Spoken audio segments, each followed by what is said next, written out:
Believe me that your blessing is on the way. Hello, my friend. This is Clyde.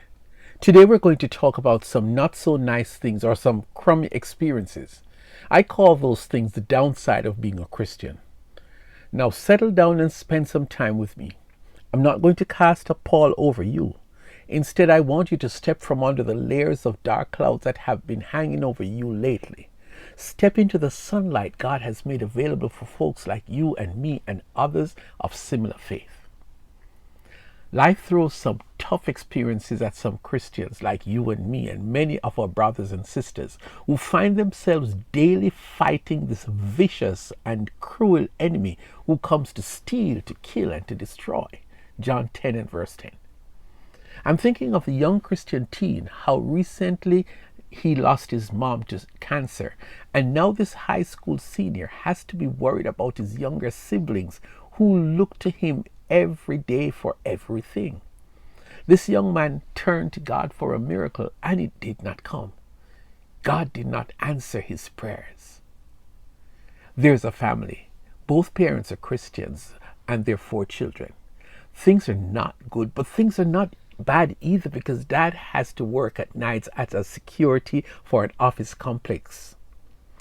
Dad lost his main job today, and the night job folks have called him to say, do not come to work for the next 2 weeks. Imagine one day you're managing well and the same day you lose everything plus your joy. And then there is a teenage girl who sings on the church choir, who teaches Sunday school, and the kids love her so much.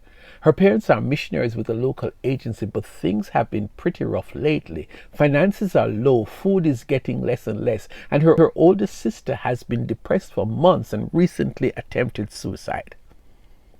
There's a Christian couple who had their 3rd miscarriage recently. 3 times she's conceived, and 3 times she has lost the baby. Her doctor has told her that she might never conceive again, and that has just plunged her into an ocean of despair. Somewhere today across the planet, a Christian has died from suicide recently. A Christian is homeless and hungry. A Christian failed his final exams in his last year of college. Still another Christian has been arrested recently for possession of drugs. And still another Christian lost her boyfriend after their recent engagement. I could go on. Maybe I have not mentioned your particular trial and or tribulation, but that doesn't mean your sad and painful story is less real. So what, Clyde? You have weighed us down with these sad stories, and what are you going to tell us? Trust in the Lord? Is that what you are going to say? We've tried that, and it hasn't worked. Hear my prayer, Lord. Let my cry for help come to you. Do not hide your face from me when I am in distress. Turn your ear to me when I call. Answer me quickly. Psalm 102 verses 1 and 2. Listen to me carefully, because I'm glad you have come this far with this message. I want you to know that Jesus is the answer to your problem. Listen to this blast from the Bible. Therefore, since we have a great high priest who has ascended into heaven, Jesus, the Son of God, let us hold firmly to the faith we profess. For we do not have a high priest who is unable to empathize with our weaknesses, but we have one who has been tempted in every way just as we are, yet he did not sin. Let us then approach God's throne of grace with confidence, so we may receive mercy and find grace to help us in our time of need. Hebrews 4 verses 14 to 16. There you have it, my friend. I am not coming to tell you to trust in God because you're thinking that he has heard and has done nothing on your behalf. I, however, want to introduce you to a God who is not a vending machine, but a loving, caring Messiah who is asking that when you pray, believe. Believe that this God can and will perform a miracle right before your very eyes.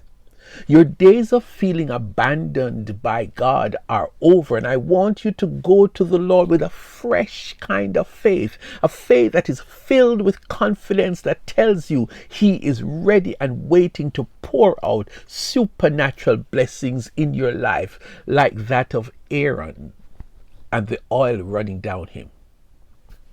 I want to leave you with the sweet and powerful words from Psalm, picking up at verse 3.